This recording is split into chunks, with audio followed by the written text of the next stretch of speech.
Third-party and vendor management. The core of this lesson is one line: you can outsource the work, but not the accountability. Here is the situation. An organization moves payroll to a specialist provider, and the CIO tells you the risk now sits with the vendor. 6 months later, the vendor has a breach, and the regulator's letter arrives on the CIO's desk, not the vendor's. Outsourcing moved the work. It did not move what the exam wants you to see. The single most tested point in third-party management is timing. The controls you want must be in the contract before it is signed. Before go live, the organization has leverage, the provider wants the deal. After signing, that leverage is gone. So the contract, not a later review, is where you fix everything.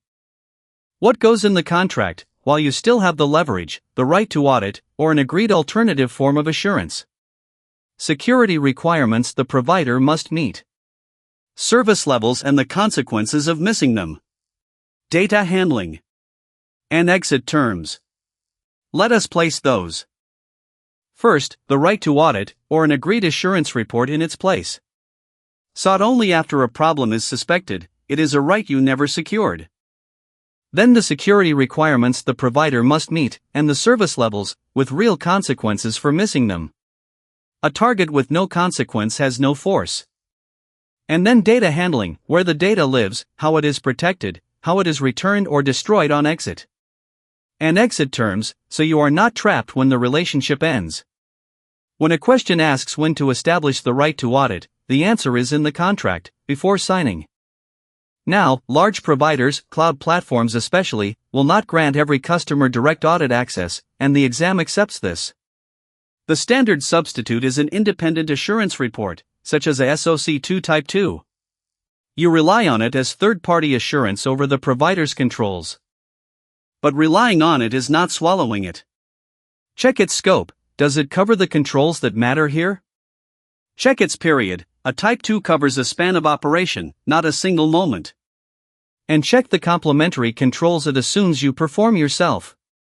What you do not do is reject it just because it is not a direct audit, accept it without reading the scope, or treat it as a substitute for understanding your own controls.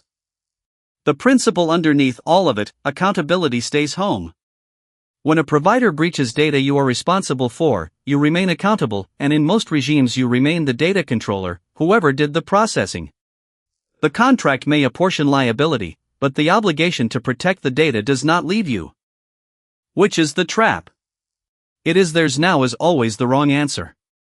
Outsourcing transfers the activity and some financial liability. It does not transfer the accountability, or the obligation to protect the data. So carry this away. Establish the right to audit, and everything else you need, in the contract, before signing. Once the contract is agreed, your leverage is gone, and the accountability was never the vendor's to take.